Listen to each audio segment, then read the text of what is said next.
Hello friends, मेरे YouTube channel English रेस्ते में आप सभी का स्वागत है। और आज हम पढ़ेंगे सेंट्रल आइडिया, हमारी पोएम डॉर बीच का, जिसे कंपोज किया है मैथ्यू अर्नोल्ड ने। तो चलिए सबसे पहले इंट्रोडक्शन करते हैं हमारे पोइट मैथ्यू अर्नोल्ड जी का।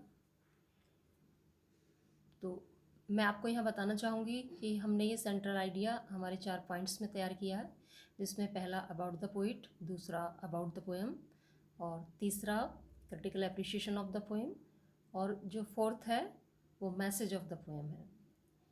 साथ ही साथ एक सजेशन यहाँ कि हमारे लर्नर्स जिन्होंने अभी तक हमारी इस पोएम का ट्रांसलेशन और एक्सप्लेनेशन नहीं पढ़ा है, तो डिस्क्रिप्शन बॉक्स में लिंक दिया हुआ है, वहाँ जा कर के वो पोएम का ट्रांसलेशन और एक्सप्लेनेशन पढ़ सकते हैं, तो सेंट्रल आइडिया समझने में आसानी होगी। तो चलिए आइए शुरू करते हैं हमारा सेंट्रल आइडिया, जिसका पहला पॉइंट है about the poet. Matthew Arnold was born in 1822 at Laleham, Middlesex in England. Matthew Arnold का जन्म इंग्लैंड में मिडलसेक्स के लैलेहम नामक स्थान पर 1822 में हुआ था। He belong to Victorian age. वह विक्टोरियन एज को बिलोंग करते थे, उनका संबंध विक्टोरियन काल से था।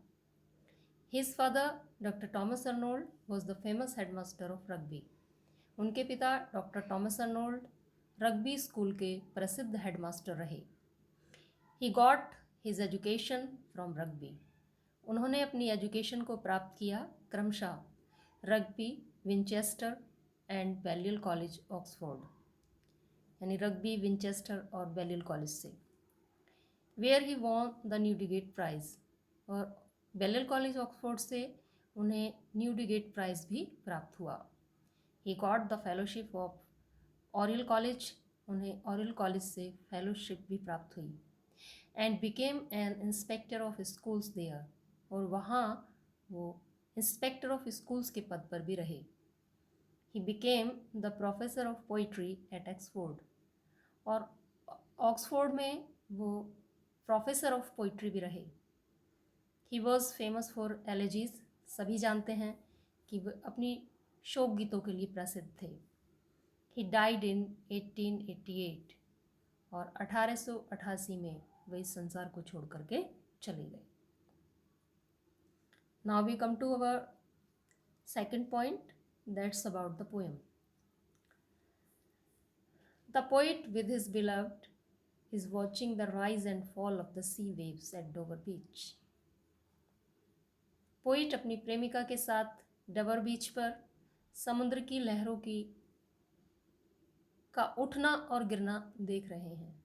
मतलब वो डवर बीच पर खड़े हैं अपनी प्रेमिका के साथ, और वहाँ लहरें उठ रही हैं और गिर रही हैं, तो कवि उस समय पर उनको देख रहे हैं, वॉच कर रहे हैं।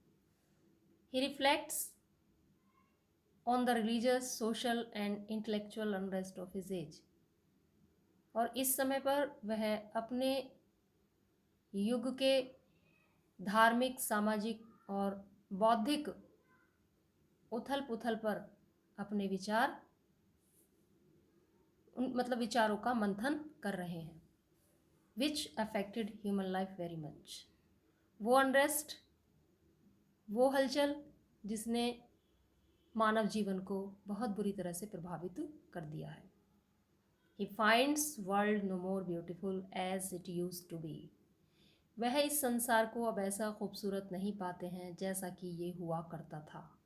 मतलब जब स्पिरिचुअल वैल्यूज़ थी, ह्यूमन वैल्यूज़ थी, धर्म और आस्था थे, तो जैसा ये संसार तब खूबसूरत था ऐसा अब वो नहीं पाते हैं, क्योंकि इस समय पर धर्म और आस्था इस संसार से चली गई हैं, ऐसा कवि का मानना है।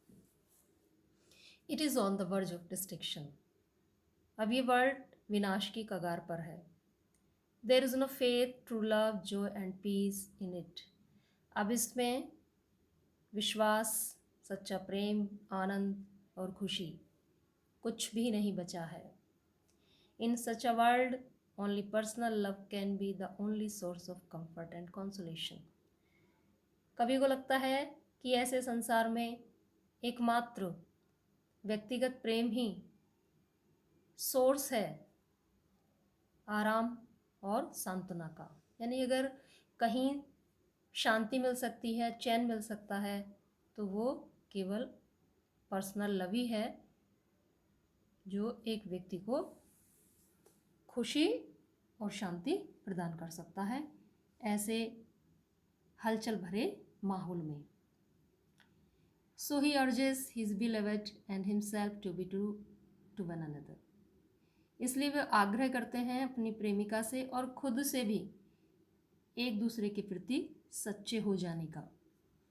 This world is fanciful like a dream land.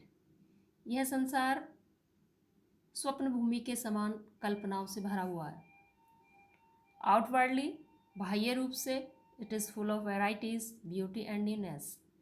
इसको अगर बाह्य तौर पर देखा जाए तो यह विविधताओं से, सौंदर्य से और एक नएपन से भरा हुआ है।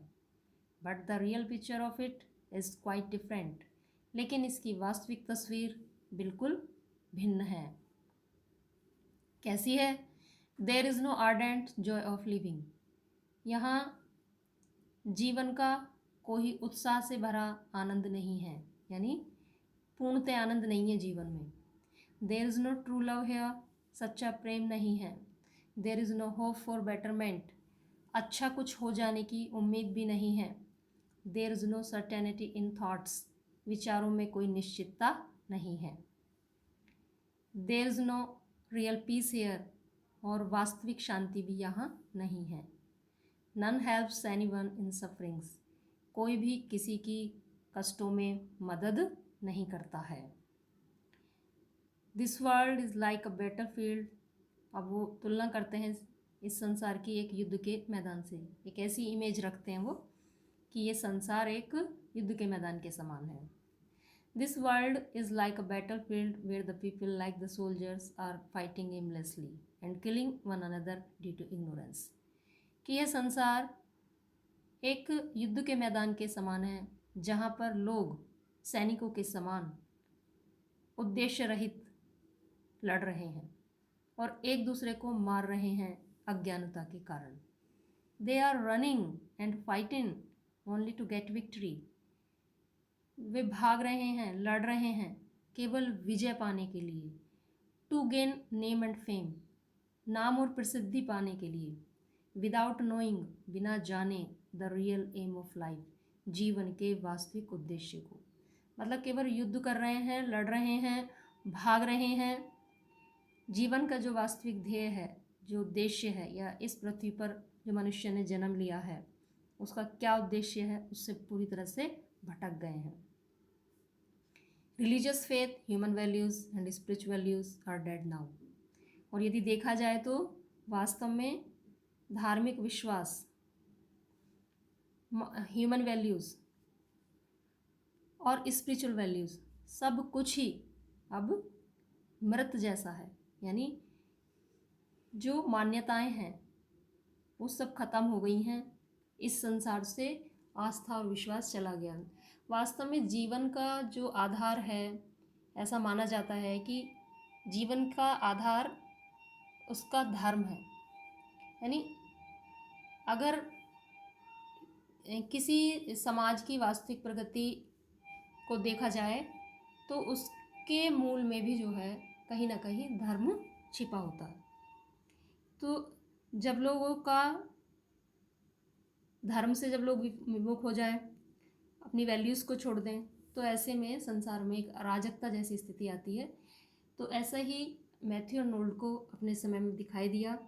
तो उन्हें लगता था कि शायद ह्यूमन वैल्यूज़ गई, स्पिरिचुअल वैल्यूज़ गई, धर्म और आस्था चले गए, तो तभी देश में कोई सच्चा सुख और सच्ची शांति नहीं बची है। Now critical appreciation of the poem. This poem was published in 1869। ये पोएम 1869 में पब्लिश हुई थी। It's a lyric. यह एक लिरिक है, छोटी पोएम जो गाई जा सकती है। The beauty of the poem lies in its imagery. Poem का सौंदर्य निहित है इन इट्स इमेजरी, इसके बिंब में, बिंब चित्रण में। इन इट्स मेमोरेबल फ्रेजेस, इसके मेमोरेबल फ्रेजेस में, वाक्यांशों में, ना भुलाए देने वाले वाक्यांशों में। एंड इट्स म्यूजिकल सेटिंग, और इसकी म्यूजिकल सेटिंग में। The language of the poem is simple and beautiful. Poem की लैंग्वेज सिंपल और ब्यूटीफुल है। There is a beautiful use of apostrophe and simile in the poem. और poem में apostrophe और simile जैसे फिगर्स ऑफ स्पीच का भी खूबसूरत सा यूज़ देखने को मिलता है। Now message of the poem, that is beautiful world can be created only and only on the foundation of spiritual values. वास्तव में एक खूबसूरत संसार की रचना केवल और केवल स्पिरिचुअल वैल्यूज़ की आधारशिला पर ही की जा सकती है। यानी अगर एक खूबसूरत संसार का निर्माण करना है तो उसकी फाउंडेशन, उसकी नींव, उसकी स्पिरिचुअल वैल्यूज़ होनी चाहिए, तभी वो इमारत खूबसूरत बनेगी। तो बहुत ही खूबसूरत सी पोएम, बहुत सुंदर सा उसका मैसेज। उम्मीद करेंगे कि आपको हमारा ये सेंट्रल आइडिया बहुत अच्छा लगा होगा।